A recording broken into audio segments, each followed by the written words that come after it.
Hello. This video is just to cover the transition phase of my portfolio site. I guess it's messy, I know, and over the coming months, eventually I'll get to reformatting it. A lot has changed, but I really just want to talk. It's just meant to be a few minutes on just covering some of the research and design processes of these prototypes that were built, and maybe a little bit of how to just navigate the site a bit. So this dissertation proposal video is out of date, or there's going to be just successfully defended. There'll be a new video uploaded to my slides shortly. There is a design page that covers the work here, and I tried to put in some videos from my recent educational software design class to help explain the process a bit. But this is just going to be a quick stream overview of it all. So there's one prototype here, one here, AR, and another back to VR. I just wanted to quickly go through them, the slideshows, and just the thought process as we went through the research phase, into the design phase, into one cycle of the prototype. So, it's basically one small cycle of software development that's meant to keep refining. And then I just wanted to make you aware that this part 3, Ed Tech Design, I threw in all the videos from the educational software design class. It's a lot of content, but it thoroughly goes through my thought process with the UX research phase, with identifying the problem, the UX design phase, trying to identify a solution to whatever the chosen problem is, and then through a prototype phase to eventually do user testing. And then lastly, I'm going to quickly cover, this is on my site, this is on my wife's site, but this is a use case we did for augmented reality in the opera or the theater, how to upgrade it, modernize it. So all these graphics would be all the audiences wearing AR glasses, and all of this graphics are overlaid on top of the actors in the stage. But it starts from the persona at work using the glasses to go through their social media feed, to see what's going on for the weekend, identifying activity that their friends are doing, and purchasing tickets, and eventually understanding what this experience is like, using like a dress assistant to navigate home, try on some clothing in the virtual mirror, and then to navigate to the location, and then to have this experience, meet people in the mingling stage, the lobby area, to the mezzanine, to make some friends of new random people, that you kind of have these AR experiences and games that are overlaid on top of the actual performance, and they're all dressed up that they can see through their glasses, and the evening continues on. So just note, if this type of research case of augmented reality, this was kind of covering a lot what my current job is, so this might be interesting to look at. So anyway, it just doesn't fit in my current portfolio site. So eventually when I reformat the site, I'll probably have to fit that in. So with the current minute or so left, let me just cover a just whirlwind of design. So this started with the prototyping process for my PhD research. We started with wanting to use the Oculus Quest in a free roaming situation to teach computing thinking, or computational thinking, to young computer science students. So the whole process is, how can we approach using a computer, understanding how to use a computer, understanding how to do some basic programming through a 3D interface that's displayed spatially around you with some type of AR, VR headset. And this started with the idea of, well, let's get them out of their seated situation. There's a lot of connection with embodied cognition, embodied interaction, that we need to learn by interacting with our environment, having that feedback loop with our sensory motor experiences. So we did the extent of the Quest size. This is basically, it fits within a 20 by 20 foot square. And we wish to move them around and have physical locations to interact with as they solve this binary counting puzzle. This is the learning loop that we followed. So you learn something, you practice it, you demonstrate the skill set, and then you reevaluate your internal thought processes based on how the results of your demonstration, and so you go back to learning and you keep looping on this. This was a little cleaned up version. You start here, you get a task, and you can do settings on these stations of whatever they're asking you, the number, colors, shape, and then producing something to bring back to the task station. And some concept art. So we really started on the whiteboard. We had little tables moved up around us, and we had little objects. We thought about how we wanted to interact with them, what was fun.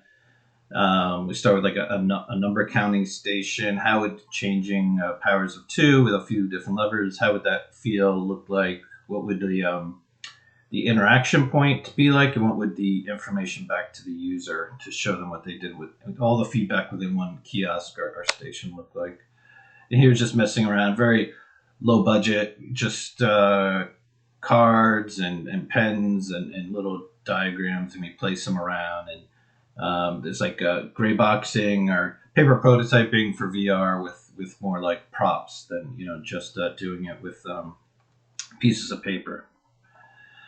Here we got when we were getting pretty happy with where we were at. We tried to draw up our first mock-ups, our wireframes, our UI diagrams. What does it mean to use the station? What's the layout kind of look like? Once these interaction points and information areas were laid out, I started to just build them with just like cubes and VR and just play with them to figure out what felt right. So that was kind of the transition from like the designers wanting something like this to the prototyper trying to figure out what it would be like in 3D. So here's a color station. We wanted full dials, continuous ranges from like fully off to fully on for each color, but then that's kind of breaking the idea of binary counting, so that we move to like colors are on or off, and you can mix them to make a certain set of colors. And this is just a crude drawing showing what the angles and shape size of these stations would be that feel comfortable to interact with. Eventually, I read in the player's headset height and moved the whole station up and down. So these stations are much longer. They go into the ground. And so based on the height of the station, because we had from middle school kids to adults, and what was important is that the handles were at the torso, in between the torso and the stomach area, for easy controlling from the hands, and that the information, the eye area was slightly lower, very comfortable, just a few degrees, rotating your head down to look at whatever the information is. Here's some diagrams more as we started making stuff in cubes, and the artist trying to figure out what this might look like in a more elaborate, a high fidelity, after we prove that the low fidelity works. Here's our first version of the number station. It's more complicated, more information that was needed. For a more advanced user, this might be a lot more fun to use, but for middle school, there was 2 points of like conflict of where to look at. So there's like labels and the dials are down here, and we're introducing too much information with like actually behind the scenes, this is powers of 2s. That ended up, here's a more zoomed up version of it. So you can see 2 to 0. I really like this. The cue balls with the, almost like a pool ball, and it's showing which power of 2 this is. And it's trying to make this connection. But this is, first you need a more simpler version, which down here on the left is kind of what it turned out to be. First, just this introductory user. You have to, what's it like to be in VR? What's it like to interact with stuff around you? What am I first learning in a more basic format? And then maybe this is the later versions that provide more information and a deeper awareness and knowledge of what this lesson, or actually what they're interacting with mathematically or computer science wise. Just here's what all the stations looked like in the low fidelity for the user study, that we proved that it worked without any glossiness, any attention to detail and fun graphical fidelity, that later on we're able to push it. So what's the storyline? What's the narrative? What's the color scheme? What's this world like? How do we gamify it for the younger audience? How do we overlay? Once we prove that the core is correct, how do we push it to that kind of AAA quality, that professional level, based on the resources we had, of course. And so here's some storyboard interaction storyboards. This is this little teacup. Everything's dark. There's a little glowy path to one station, telling you, oh, you can run stations, and there's some issue. There's a power supply. You have to make stuff to get more power. I ended up putting up a big wall, a circular wall. There's too much to look at all at once. So this thing's actually a wall that comes up. There's a little intro station right in here. Just learn about the lever, learn about on and off. Okay, let me lower the level, the wall, and you don't know where the user's going to look and where they're going to go. So we had this narrative character, this eggy float, and only turn on one station at a time, move them around the whole circle, and then, okay, now you're free to explore. We open up everything. Now try to solve the tasks. And here's a UX storyboard showing what it's like to have this character guide you through the environment, and then what's it like to pull levers of different sizes and change different elements around them. At first, we were going to have this iPad type device that was either like strapped to your waist or your wrist, so you can grab it, look at it, or that's always on your wrist, so that you can see what you're currently doing and what you currently need to do to be successful. But we feel like that was then training them on something else that was kind of not of the core of the experience. So we ditched that, and we ended up deciding to go with this character, this personified guide narrative of the experience. And it actually tied together well. Like, why are we here? Well, he's like one of the creatures that inhabits the spaceship that needs to get up and going, and he's helping you, guide you around. And it played well with... like you had to high five him. You had to know you had to use your virtual hand to pull levers. So first, just give him a high five. Just put your virtual hand through his hand, and then you get oh, my hand actually can interact with elements in this environment. And here we thought about which buttons, how do we simplify it? These can be a little complicated for a beginner user in VR. Everything's overwhelming. That's actually why in the very beginning, I teach you, just give him a high five and just paint some objects around you. It has nothing to do with the lesson, but it doesn't pull them out of the lesson. And it just gets that craziness of, wow, I'm in VR. Let me just learn that I have hands and I have a head and everything else. So here's the way we're thinking of going with the handles in a fun way. This is where we ended up being. The light on top was actually really successful to know whether it was locked or not, or what position it was in. Here's like what the wall was going to be like to block people, so that you're only focusing on one thing at a time, where we want you to go. Here's some more concept artwork. Here's where the models are being built out. Here's the user testing situation I set up at the gymnasium for the summer camp kids. First, I had to teach them what they were doing. I used a Rift so that they actually could see what I was doing as opposed to doing the quest. But they ended up being in the quest. And I had groups of 5 coming in, and I had some assistants. And we trained them and got them all started at the same time and walked around. We did record their position and rotation of their head and hands, and we started to find some interesting plotting of their navigating around. It was very randomized at first, and then we could really see that they had intention in their movements. But that was beyond the extent of these studies. Here's some more concepts. Great. So from there, once we proved the low fidelity version it works, we got around to feedback, UX wise, that's when we pushed the quality up and spent the effort of putting the graphics in and fixing everything, what have you. So we made an AR version of it too. We made a book. This is because we're going to the Oculus Connect 6, and we wanted these big making of books. So we're like, well, in addition to that, we had some phones too. So why don't we do an AR game with cars blocking the tracking images? This is what it looked like in the finished version, and we demoed it at the conference. This is what it looks like with the UI on the sides, is the image of the book in real life with graphics on top of it. If you did watch my walkthrough video of this, that was like 30 minutes long, I figured out why. I was holding one of these buttons up top. That's why the images were moving while I was moving the phone, which made it look like it wasn't tracking, but it was. It was just a mistake in making my videos. Here's what the setup looked like. So where do we start with? Well, we know that we wanted to use a phone on a tripod. We know that we wanted to have a book. So the point is that we wanted it to be what's a supplemental chapter in a textbook like? if AR starts to get used more and more. So at the end of a chapter, instead of like writing out math problems or something, you put on, or you already have your AR glasses on, and the book is a little activity sheet that's AR enabled that can you prove that you learned what was in the chapter. So there's like, okay, we want 3D models. We want to use little cards, fun little candies, or little card tokens that the kids can play with because we were thinking about our audience.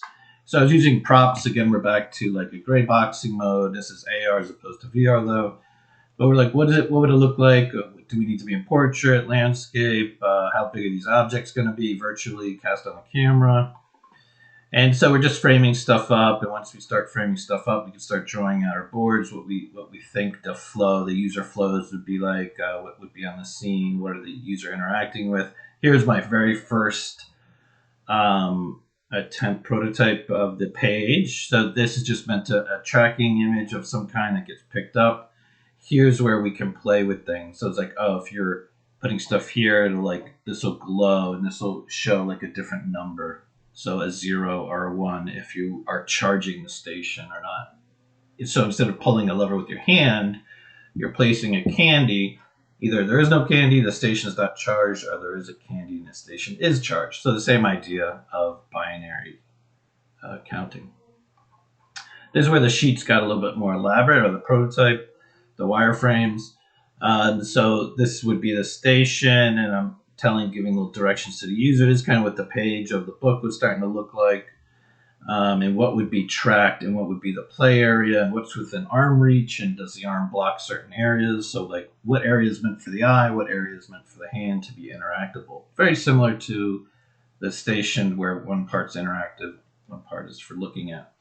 And here's what the tracking image started to look like. The station cookie is being eaten, no power, you got to block the gremlin from eating the cookie or the sugar. So this is what we started to build out, like what the card system would be like. If it's not blocked, you get 0. If you block the little gremlin, or if they're eating the cookie, you get the 1, whatever the narrative of the game was. Here's where we started to build out the sheet of the book more. These were tracking images. So I was playing with black and white images. We wanted a little bit of the artwork to look like the game. So candies, cookies, coffee, and I was playing with different distinct shapes to see what worked really well, what didn't, as a tracking image. And then up top, we don't track. This is just meant to, we place the parts of the station up here. And so the tracker design is what we ended up being with, and we put the 3D models in the back. So then I looked at the actual UI on the phone. The way that you're looking at the page of the book in perspective, the back part of the page appears smaller. So it's this kind of, the front part of the page is wider and the back part is narrower, which is why we have this kind of angle. I want you to frame up the page of the book. And this kind of looked odd to people because we had it reviewed, some other designers reviewed it, and they gave me different suggestions. Oh no, this angle is just off. It just looks weird. Nobody does this in mobile design. And I'm like, well, yeah, but the point is that we're trying to frame up the point of the book and put the user's perspective dead on whatever this physical object is that's in their camera. So goes against convention, but it actually worked out really well. And then here's the buttons you can push with your thumb off from what you're looking at. Some light text to let you know what states you're in, and then the tutorial is down at the bottom. This is what it starts to look like as it comes together. So that the 3D models, whatever you can do with it, are back here. And then you're interacting with the trackers on and off here, and you have your actual. So you place little cards on the physical book, and it changes here. And then your thumb or your finger interacts with stuff on these sides.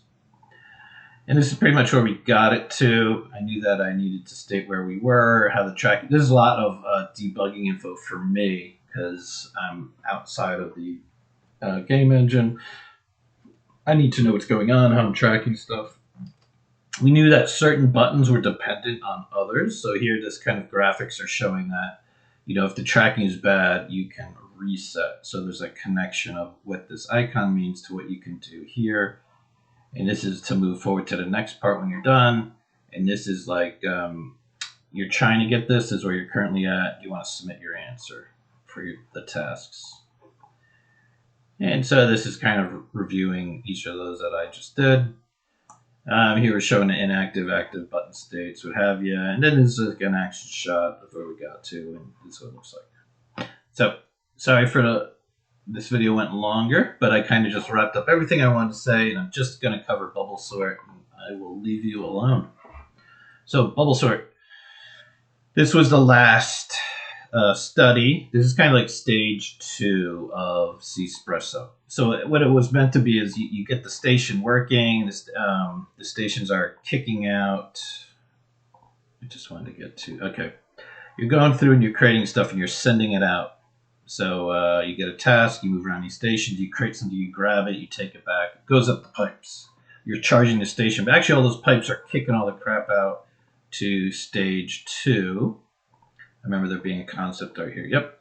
So you start here, and you generate all this crap, and then Aggie's like, okay, you've made all these parts to our spaceship. That's great. Come over to level 2, where there's just bins and bins of stuff that we need to sort. So that's why this stuff, like all this crap is coming up, and it's just a big pile. So let's talk about sorting and searching, right? So we kind of have an intro to computer science, binary counting. We move on to some other stuff, maybe variables or loops. That's why the stations are in a loop structure, because we also are thinking about maybe talking about loops and just doing it, like walking it. We're not even talking about loops, you're just walking it. You're starting to make these subconscious connections that, like, I'm always making these loop cycles in my activities, and then we can move on and start talking about loops in another lesson.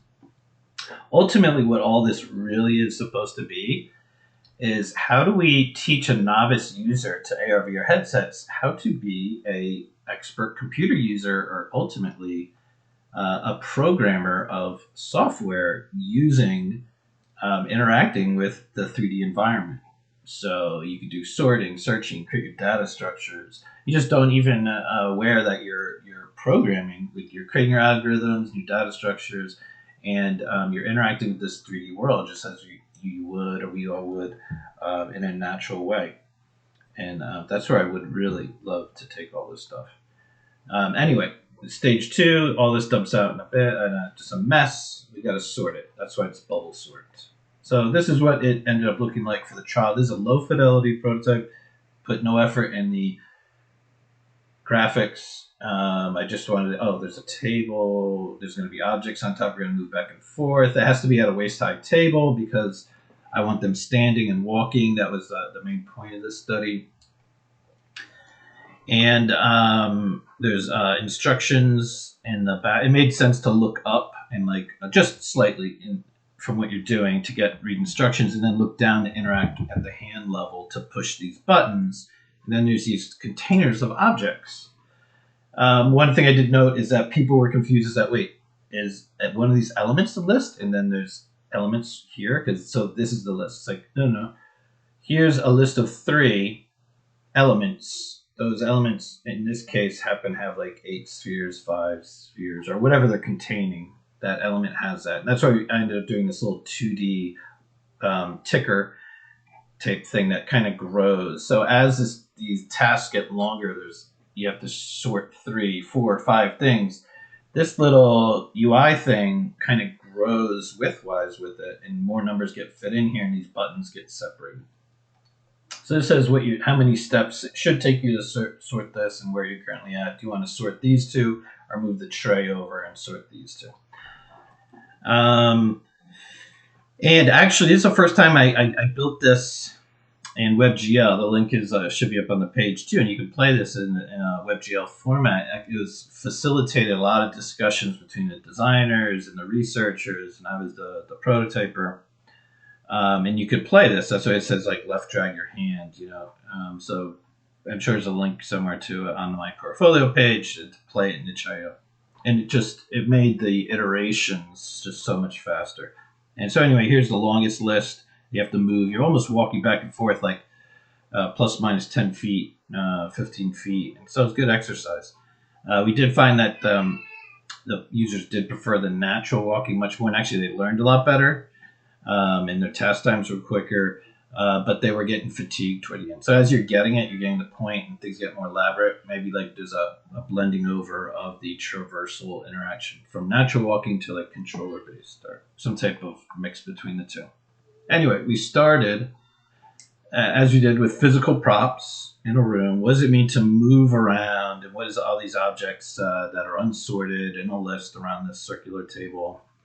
And here's a bunch of storyboards and drawings. Oh, are they lanterns full of candy that you have to move back and forth on candy canes? And are there trains you have to make tracks for? So there's a lot of talk about what it meant to sort.